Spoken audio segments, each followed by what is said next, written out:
Assalamualaikum warahmatullahi wabarakatuh. Selamat berjumpa kembali dengan Ibu. Pada pertemuan kali ini, Ibu akan membahas materi ekonomi bab pertama, yaitu materi tentang pendapatan nasional. Materi ini adalah materi semester 1 di kelas 11. Kita mulai saja untuk hari ini. Materi pendapatan nasional. Nah, pada materi ini, kompetensi dasar yang akan dicapai oleh peserta didik yang pertama yaitu mampu menganalisis konsep dan metode perhitungan pendapatan nasional. Kemudian, menyajikan hasil perhitungan pendapatan nasional. Apa itu pendapatan nasional? Pengertian pendapatan nasional. Pendapatan nasional adalah nilai barang dan jasa yang dihasilkan suatu negara yang dinyatakan dalam satuan uang untuk satu periode tertentu. Nah, biasanya adalah 1 tahun. Pendapatan nasional itu perhitungannya ada 3 pendekatan. Pendekatan yang pertama adalah dengan pendekatan nilai produksi. Bagaimana perhitungan pendapatan nasional dengan pendekatan nilai produksi, yaitu menjumlahkan seluruh nilai barang dan jasa yang dihasilkan oleh seluruh sektor ekonomi masyarakat dalam 1 tahun. Nah, dirumuskan yaitu dengan Y sama dengan Q1 kali P1 ditambah Q2 kali P2 ditambah Qn kali Pn. Itu jika produknya sampai produk ke N. Di mana Y adalah pendapatan nasional, Q adalah jumlah produk, P adalah harga produk. Kemudian pendekatan yang kedua yaitu dengan pendekatan pengeluaran. Pendekatan pengeluaran perhitungannya adalah dengan menjumlahkan seluruh pengeluaran yang dilakukan oleh semua rumah tangga ekonomi dalam 1 tahun. Pengeluaran apa saja? Yaitu dirumuskan Y sama dengan C plus I plus G plus X min M, di mana C adalah pengeluaran konsumsi, I adalah pengeluaran investasi, kemudian G adalah pengeluaran pemerintah. Kemudian X min M adalah selisih antara nilai ekspor dengan nilai impor. Kemudian pendekatan yang ketiga adalah yaitu pendekatan pendapatan atau penerimaan. Bagaimana perhitungannya? Yaitu dengan menjumlahkan seluruh penerimaan yang diperoleh oleh pemilik faktor produksi, di mana dirumuskan Y sama dengan R ditambah W ditambah I ditambah P, di mana R adalah pendapatan sewa, W adalah pendapatan upah atau gaji, I adalah pendapatan bunga atau pendapatan modal, dan P adalah profit atau laba usaha. Nah, ini contoh soalnya. Contoh soal dengan perhitungan pendapatan nasional dengan pendekatan produksi. Ini dicontohkan. Diketahui harga produk A 5.000 diproduksi dengan jumlah 50 unit. Harga produk B 6.000 diproduksi dengan jumlah 40 unit. Dan harga produk C 8.000 diproduksi dengan jumlah 35 unit. Tentukan pendapatan nasional dengan pendekatan produksi. Ini dihitung dengan rumus yang pertama, yaitu Y sama dengan Q1 kali P1 ditambah Q2 kali P2 ditambah Q3 kali P3. Karena di situ ada 3 produk, yaitu A, B, dan C. Maka pendapatan nasional dengan pendekatan produksi hasilnya adalah sebesar 770.000. Nah, kemudian ini contoh yang kedua, yaitu dengan pendekatan pengeluaran. Nah, di situ ada contoh ya. Di bawah ini komponen perhitungan pendapatan nasional suatu negara. Di situ ada beberapa komponen, yaitu konsumsi, ekspor, impor, sewa, dan sampai kepada laba. Nah, diminta di situ pendapatan nasional dengan pendekatan pengeluaran. Maka kita pakai rumus yang kedua, yaitu Y sama dengan C ditambah I ditambah G ditambah X min M. Nah, di mana C adalah pengeluaran konsumsi. Nah, dicari di situ komponen pengeluaran konsumsi. Nah, sebesar 7M. Kemudian pengeluaran pemerintahnya atau G sebesar di situ berapa? 2,2M. Kemudian investasi, pengeluaran investasi adalah sebesar 1,6M. Nah, kemudian nilai ekspor di situ 1,2M. Dan nilai impornya 1,4M. Nah, jika di situ nilai impor lebih besar daripada nilai ekspor, maka selisihnya adalah min 0,2. Maka perhitungan pendapatan nasional dengan pendekatan pengeluaran, di situ ketemu hasilnya pendapatan nasionalnya sebesar 10,6M. Nah, silakan anak-anak dilihat perhitungannya. Nah, kemudian ini contoh yang ketiga, yaitu pendapatan nasional dengan pendekatan pendapatan atau penerimaan. Di situ ada beberapa komponen, yaitu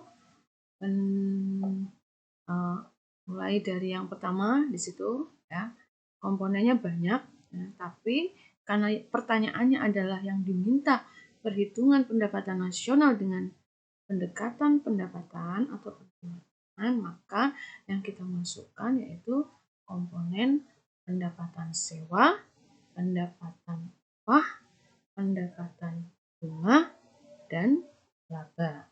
Ya, walaupun di situ ada banyak komponen, tapi anak-anak harus bisa memilih komponen mana yang masuk di dalam perhitungan pendapatan nasional dengan pendekatan penerimaan atau pendapatan.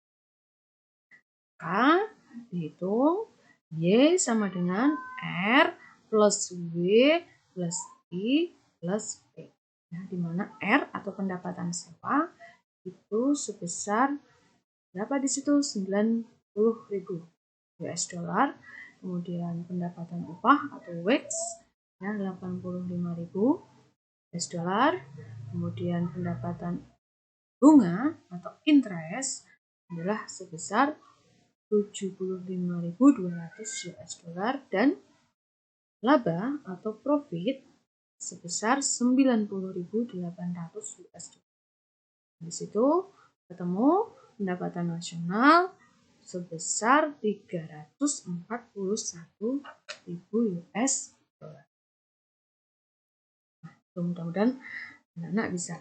Kemudian lanjut pada komponen pendapatan nasional. Ada beberapa komponen pendapatan nasional yang anak harus ketahui di situ. Yang pertama adalah produk domestik bruto atau gross domestic product atau yang kita kenal biasanya dengan istilah GDP.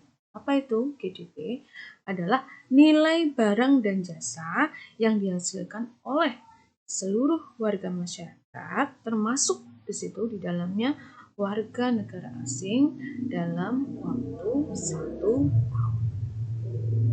Kemudian komponen yang kedua adalah produk nasional bruto atau gross national product. Apa itu? Yaitu nilai barang dan jasa yang dihasilkan masyarakat suatu negara dalam 1 tahun, baik yang di dalam negeri maupun warga negara yang berada di luar negeri. Jadi, anak-anak harus bisa membedakan antara GDP dengan GNP. Ya, kalau GDP itu pendapatan nasionalnya termasuk produk yang dihitung adalah hasil dari produk warga negara asing. Ya, tapi dalam satu negara. Nah, tapi kalau GNP atau produk nasional bruto adalah nilai barang dan jasa yang dihasilkan oleh masyarakat suatu negara. Ya, meskipun masyarakat itu ada di luar negeri, tapi dihitung sebagai GNP atau produk nasional bruto. Kemudian yang ketiga adalah produk nasional bersih atau net national product atau biasa disingkat dengan NNP. Bagaimana menghitungnya? Yaitu NNP adalah jumlah barang dan jasa yang dihasilkan dalam 1 tahun setelah dikurangi dengan penyusutan atau penggantian barang-barang.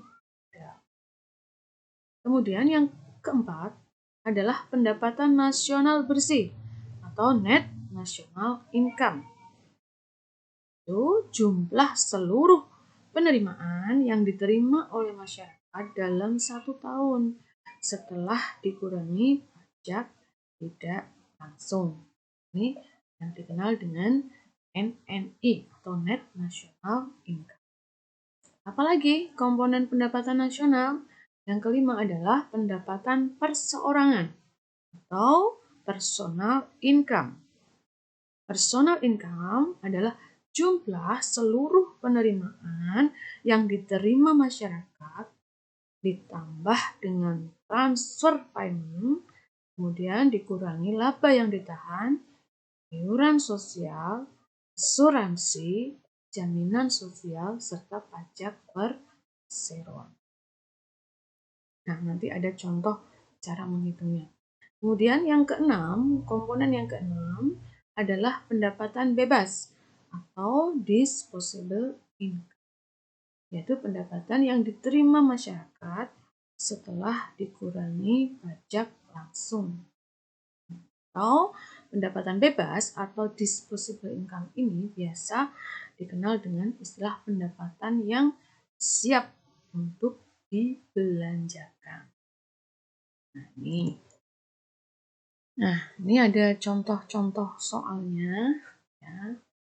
Ini ada contoh soal, ya, di mana di situ diketahui beberapa data, yaitu ada GNP, ada transfer luar negeri, ada depresiasi. Depresiasi ini yang dikenal dengan penyusutan tadi.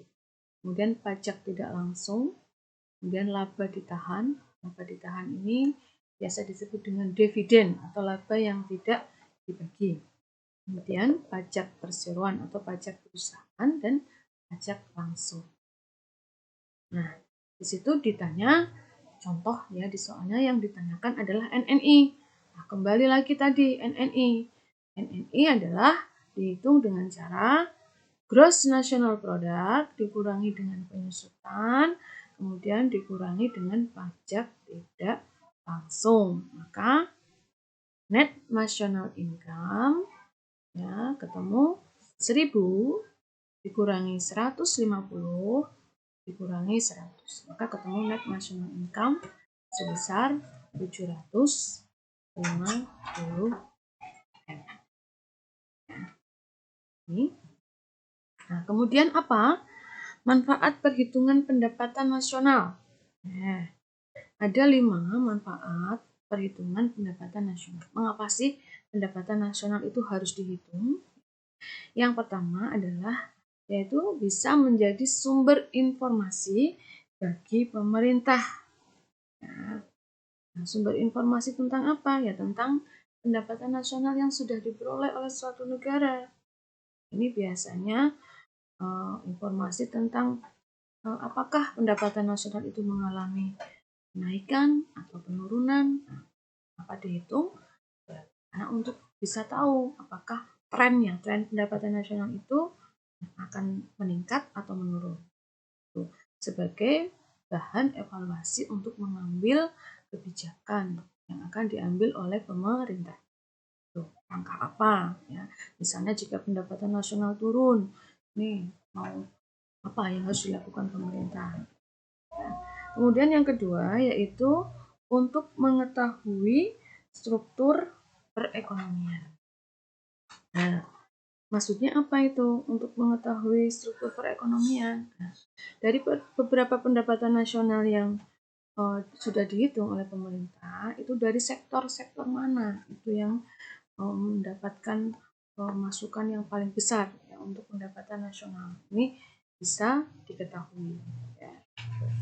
Itu dengan mengetahui struktur perekonomian suatu negara. Sektor mana yang menjadi penyumbang terbesar dari pendapatan nasional. Kemudian manfaat yang ketiga adalah untuk mengetahui perekonomian antar daerah. Nah, dengan pendapatan nasional itu dihitung, bisa nanti sebagai bahan perbandingan ya, antara daerah yang satu dengan daerah yang lain. Gitu. Dilihat dari jumlah pendapatan nasionalnya. Kemudian yang keempat adalah memperkirakan perubahan pendapatan real. Nah, itu bagaimana? Nah, itu manfaat yang keempat adalah memperkirakan perubahan pendapatan real. Nah, perhitungan pendapatan nasional ini memungkinkan suatu negara mengetahui ya perubahan pendapatan real masyarakatnya atau penduduknya, ya, pendapatan yang benar-benar diterima oleh masyarakat ya, atau penduduk suatu negara. Kemudian yang kelima adalah membandingkan kemajuan ekonomi antar negara. Ya. Misalnya, apakah negara kita itu masih kategori negara berkembang atau sudah maju? Ya. Nah, ini bisa dilihat dari jumlah pendapatan nasional yang diperoleh suatu negara. Nah, kemudian yang terakhir adalah pendapatan per kapita. Ini ada istilah lagi pendapatan per kapita. Apa itu pendapatan per kapita? Pendapatan per kapita adalah pendapatan rata-rata yang diterima penduduk suatu negara. Ini rata-rata. Bagaimana cara menghitungnya? Yaitu dengan GNP atau GDP dibagi dengan jumlah penduduk. Ya, karena pendapatan per kapita itu juga biasa disebut dengan pendapatan rata-rata. Itu dengan cara membandingkan antara pendapatan nasional dengan jumlah penduduk. Ya, karena mengapa pendapatan per kapita ini dihitung? Ya, pendapatan per kapita ini dihitung karena bisa digunakan untuk membandingkan kesejahteraan atau standar hidup suatu negara. Ya, itu dari tahun ke tahun.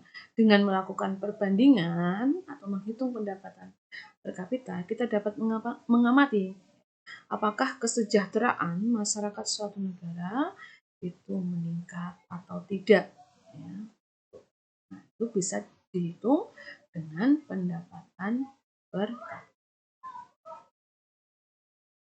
Nah, ini contoh soalnya ya untuk menghitung pendapatan per kapita. Diketahui misal GNP atau pendapatan nasionalnya sebesar 10.000 M.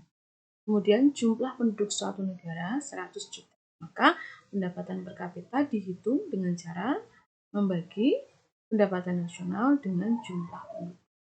Misalnya di situ GNP-nya sebesar 10.000 M dengan penduduk sebesar 100 juta, sebanyak 100 juta, maka pendapatan per kapitanya suatu negara sebesar 100 ribu. Ini contohnya. Jadi anak-anak coba dengan contoh yang lain. Nah, demikian materi dari Ibu untuk pertemuan kali ini. Kita lanjutkan untuk pertemuan berikutnya. Ya. Demikian, Assalamualaikum warahmatullahi wabarakatuh.